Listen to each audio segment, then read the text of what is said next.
Hello viewers and followers, প্রতিদিন যেমন আপনাদের সামনে নতুন নতুন ভিডিও নিয়ে আসি, নতুন নতুন তথ্য নিয়ে আসি। আজকে এমনই একটি তথ্য নিয়ে এসেছি।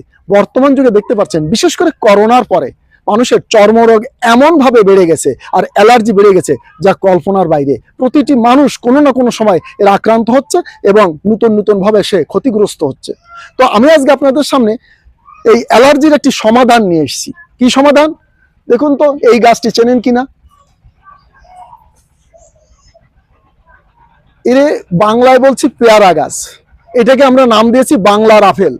একটি পেয়ারায় যে ফলে যে গুণাগুণ আছে ও 10টা আপেলের সমান, কিন্তু আমরা বাংলার ফল চিনি না, আমরা বাংলার ফলকে গুরুত্ব দেই না, আমরা অন্য জায়গার বড় বড় বাইরে থেকে যে ফল আসে তাকে গুরুত্ব দেই।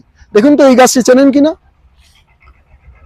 বড়ই, কুল, যে নামেই ডাকেন না কেন, ধর্মীয় চিন্তা চেতনায় কারো মৃত্যু হলে এই বড়ই পাতা গরম পানি দিয়ে তাকে গোসল করানো হয়। এটা আপনাদের অনেক সময় জানা আছে। কেন জানেন? বড়ই পাতা শরীরের ব্যাকটেরিয়াকে দূর করে। একটা মানুষ মৃত যখন হয় তখন বিভিন্ন ব্যাকটেরিয়া এসে মরণ দেহের পরে এসে বাসা বাঁধে। তাতে যাতে বাসা না বাঁধে বা যারা তাদের সৎকার করছে তাদের যে চেতনা, সেই চেতনাবোধকে সামনে রেখে এই বড়ই পাতা আর গরম পানি দিয়ে গোসল করানোর একটা বিধান আছে। এই দুটি জিনিস আমার সামনে আছে, আর দুটো জিনিস আমার সামনে নেই। আপনাদের জ্ঞাতার্থে একটু জানিয়ে দিই। কালো মেঘের নাম শুনেছেন? কালো মেঘ ছোট ছোট গাছ হয়, পাতা প্রচন্ড তিতো। আর একটা হচ্ছে নিম পাতা, ওটাও তিতো। এই কালো মেঘ, নিম পাতা, বড়ই পাতা আর পেয়ারা পাতা, এইগুলো ডাস্ট করে আপনি যদি বয়াম ভরে রাখেন, নিজে প্রতিদিন ব্যবহার করেন, অ্যালার্জি জিনিসটা আপনার শরীরে থাকবে না, চর্মরোগ আপনার শরীরে আর বাসা বাঁধতে পারে না। এই তথ্যটা আপনাকে জানতে হবে। শুধু নিজে জানলে হবে না, আপনি নিজে করে ব্যবহার করুন। কেউ যদি আপনাদের সামনে এই রোগে আক্রান্ত হয়, এই সমস্যায় ভুগে থাকে, সে উপকৃত হবে। তাকে পরামর্শটা দিন।